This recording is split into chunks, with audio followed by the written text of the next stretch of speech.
welcome to Basketball Talk Pro.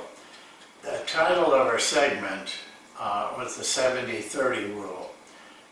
Many of you know it, some of you don't.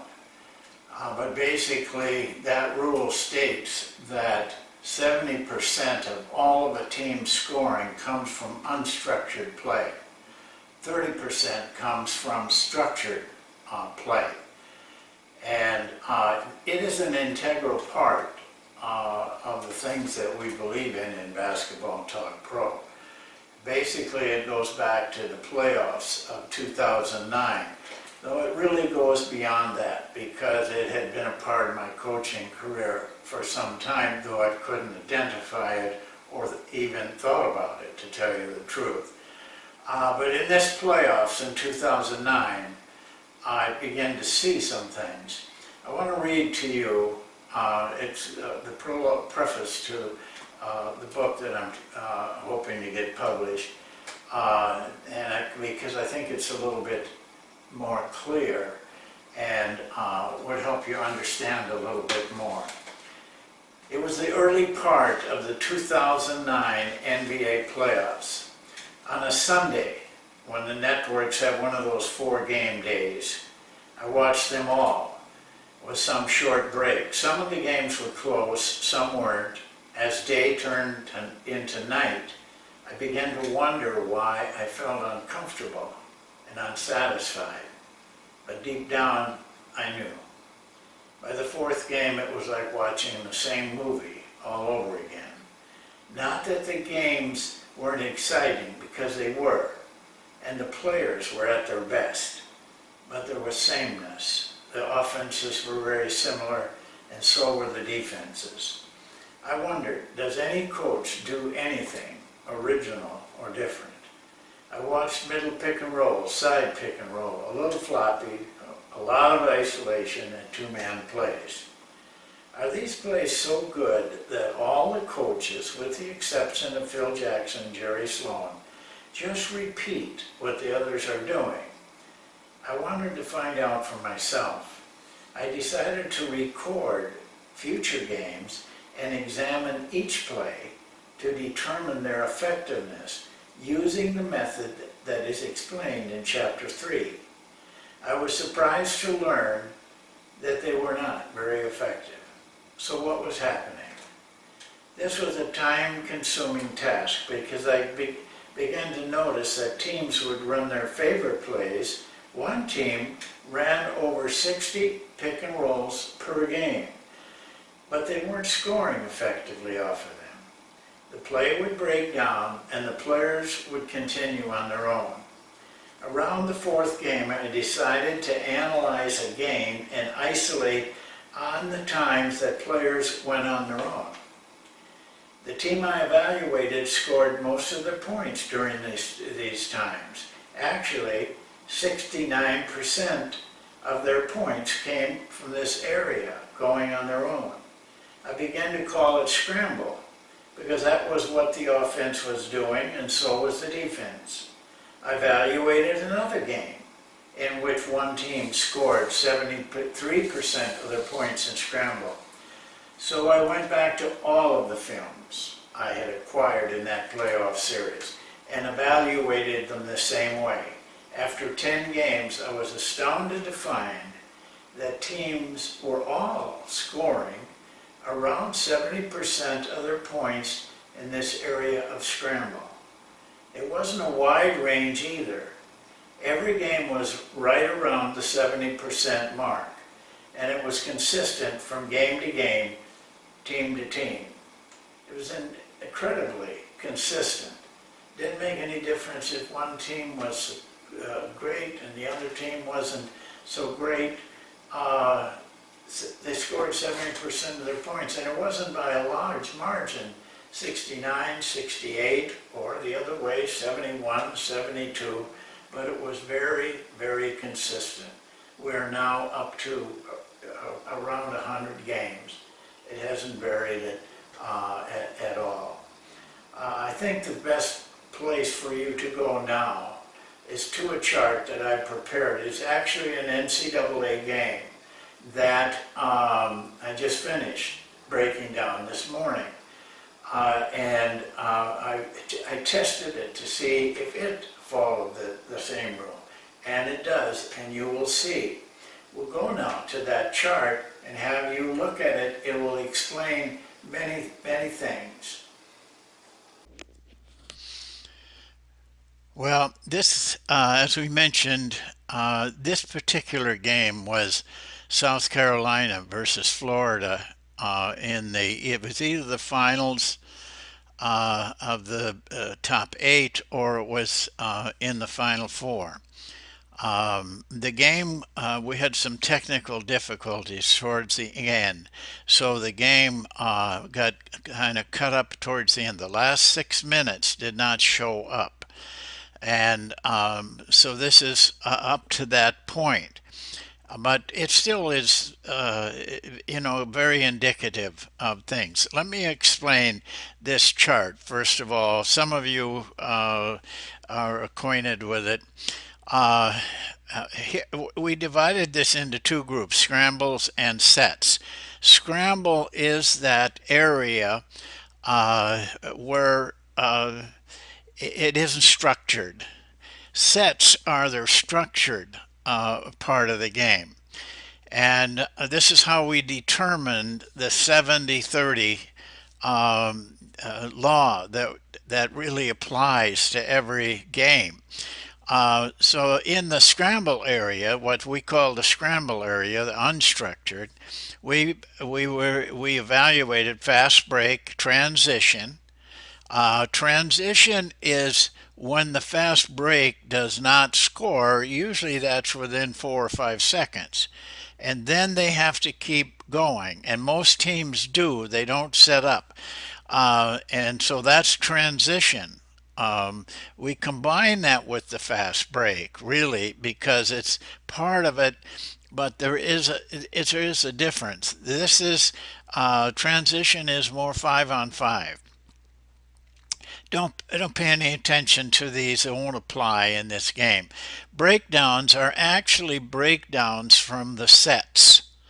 In other words, they ran a play or screen roll or an out of bounds play, and they didn't score or didn't get a shot, but they kept going. And so they were not in a play, they were in breakdown. No play is when they just didn't run a play. A lot of times this is after an offensive rebound. They don't get a shot off the offensive rebound. They throw it out, and then they keep attacking.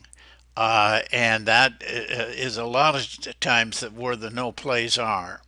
But other times they just get it down there, and they did this a couple of times where they weren't really pushed fast breaking after, say, a made, but they pushed it, and then they went right into something but not a play.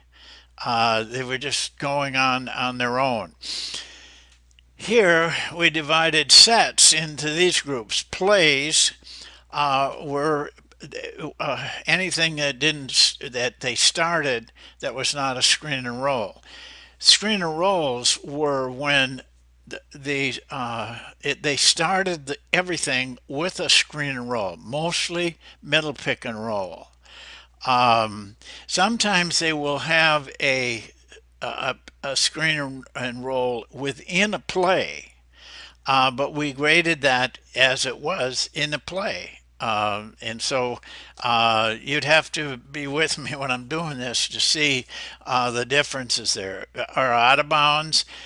Really, in a college game, there aren't many end of quarter plays, but in the NBA, there's quite a few of them, so I have a place for it. Isolation is when they definitely let one player, and they form their team away from him so he can have it for driving purposes. They only had one zone possession.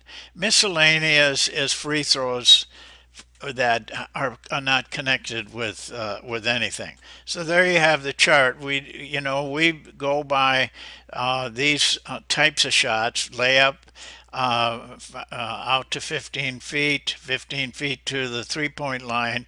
D is a 3-point shot. Rebounding is when you have a putback. They put it right back in. They catch it and put it right back in. It's usually a layup. Uh, and then free throws. Those points count towards plays or whatever is going on anyway. So there you have the chart. Now, what we can look at quickly to determine what we're looking for, 47 of these, they scored 37 points in scramble for an OER of 0.79. The sets only scored they ran 29 times only, and they scored 15 points for an OER of 0.52. Not very good. Here you have their shots made and attempted in every area, and the total in scramble: 14 for 32, 44%. The sets had a much better percentage. They just didn't have enough effectiveness in their plays. They couldn't get shots, in other words, in their plays. So you'd have to take the class in order to understand the points per attempt. Here's the key over here: 37 points scored out of 52, 71%. 15 points scored out of 52, 29%. I mean, this is just a game I did, just finished it this morning. And here it is, 71%. And it's like this all the time, game after game after game. It can vary bigger than that, but and there was one game. Duke played Kentucky about 5 years ago that I did. That actually they scored more points off their sets, barely, like it was about 1 point different. But that was an anomaly. We don't see that very often. I wanted you to see how we came up with this 70-30. It's very, very consistent.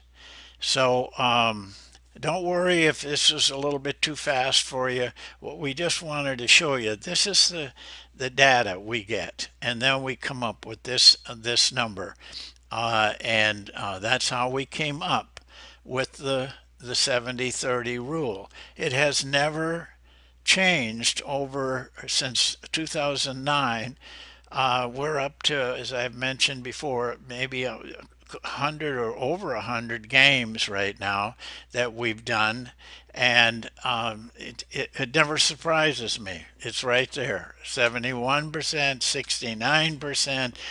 But it doesn't hover much. It goes maybe it's down to 67 sometimes, or up to 74, 75, but it's right around that 70% mark. Well, I hope you can make some sense out of this chart, and but we'll try to clarify it for you if there's any problems. Well, there you have it. Even in a shortened game, the rule applied.